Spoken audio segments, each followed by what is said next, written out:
Hello, friends. Welcome to the show Voice of the World. Today we have again amongst us Mr. Sridhar Chityala.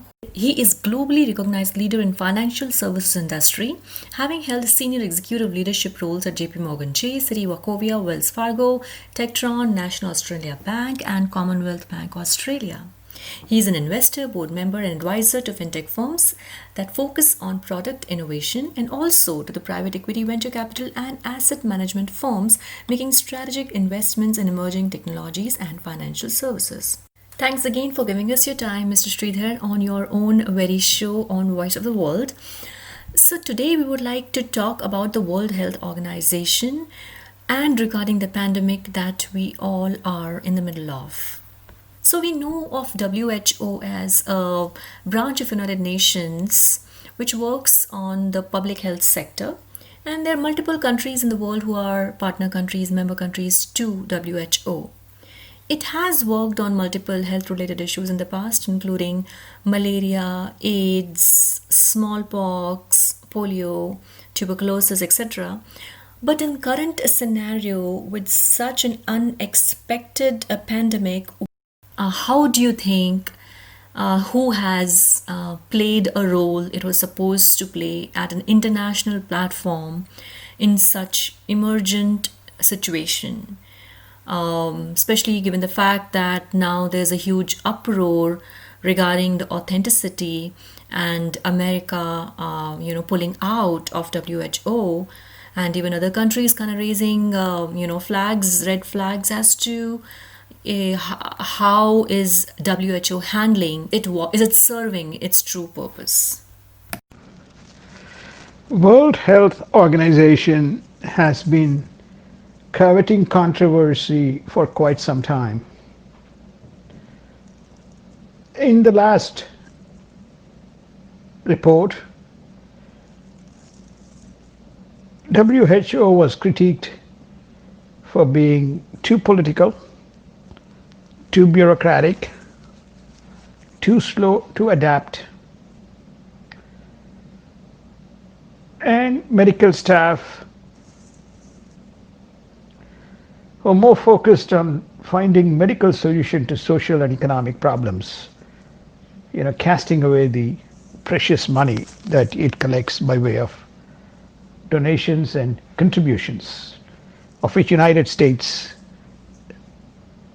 tops with $448 million in its dues and another $500-600 million, making up close to $1 billion by way of contributions. United Kingdom is second, and China contributes about $84 million. Besides the above controversies, the most recent COVID-19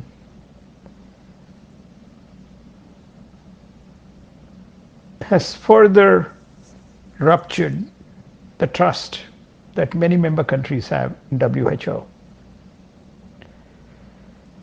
The president of WHO,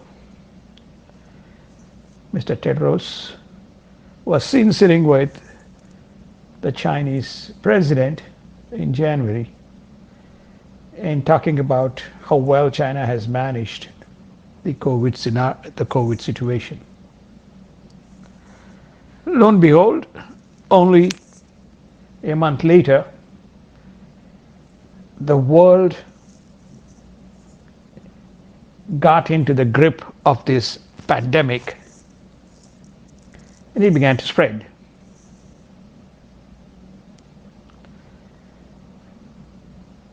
There is a lurking suspicion in the minds of the member countries that the WHO knew about this, given its proximity to China, both the data that relates to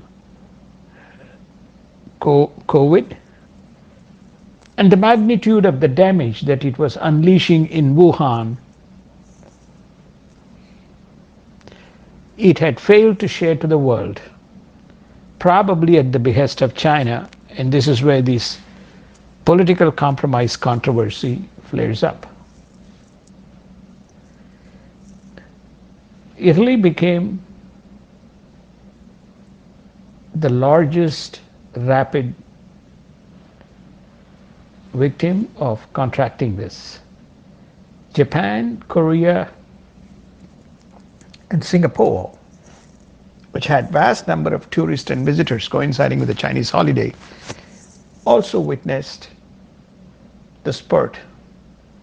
But with their quarantine, containment, testing procedures, both with incoming passengers as well as in their respective countries, they probably were one of the best people to manage. During this phase, as Europe picked up, starting with Italy to Spain to France to UK, the issue began to prop up, and the United States became the largest recipient of the virus. And with inadequate testing and personal protective equipment, in the initial days, the virus couldn't be contained. An irate US president, Mr. Trump, issued the ultimatum to WHO threatening to quit and cut off the aid for the compromises that the WHO had made. It was around the same time that India offered to help with what was then or what is now called hydroxychloroquine, which is basically an immunobooster, tries to naturally help bodies which lack immunity and antibodies to fight this virus. India quickly changed its policies of export controls and manufactured in a rapid scale and distributed hydroxychloroquine to 70 countries.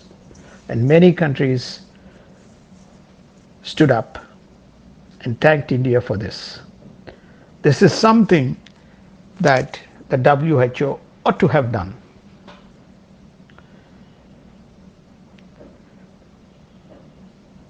Data, potential preventive medication, treatment protocols, symptoms, how China dealt with it,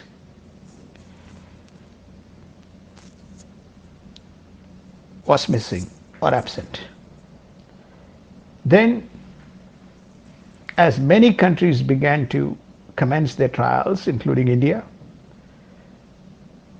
WHO started their own trials. It again courted controversy with using a very small, less well-known, controversial organization called Sphere as part of its Lancet study, and the research at best was anecdotal. Whether this is a political quagmire or whether it is scientific is unclear, but it more points to a political quagmire. They advised against the usage of HCQ when the evidence pointed to otherwise. Even at this point of time, India did not stop and continued to export the medication based on its own internal tests and trials. What started as a tirade from United States quickly spread to Europe and many other parts of the world, questioning the complete failure on the part of WHO. The Sphere study did not either enhance the reputation of WHO, which goes back to my earlier point based on the consulting work that had determined WHO to be most inept, incompetent, bureaucratic, politicized, less adaptive organization at a field level. Then it was found the surgery results were skeptical,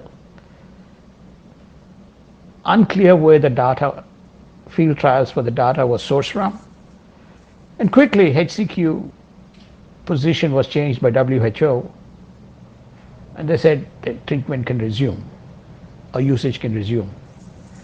It's unclear how many people were affected as a result of this 3, 4, 5, 1 week of intervening gap, or whether it was marked at Mr. Trump and Mr. Modi, because Mr. Trump had taken the HCQ and said he feels good after taking HCQ. Today, June 5th, today is 6th, Mr. Bolsonaro of Brazil has threatened to quit as cases rise in Brazil on the ineptness of WHO.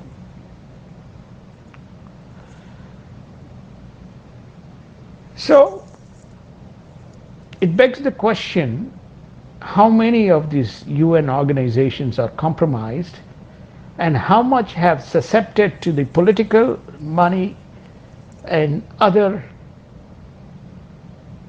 trade-related compromises that China has courted with bodies such as WHO. India has taken over the executive chairmanship of WHO by rotation. It is believed that they are now reaching out to the countries and trying to restore some sense of credibility of WHO as an organization that serves on its core mission and purpose. And right at the top is the prevention of a pandemic. So one hopes that there will be an assessment of WHO work during the next few months and restructuring and revamping the organization that will meet its mission of research, data, field level practice, and supporting countries proactively in both addressing the containment of pandemic diseases and also highly contagious diseases. That's its mission.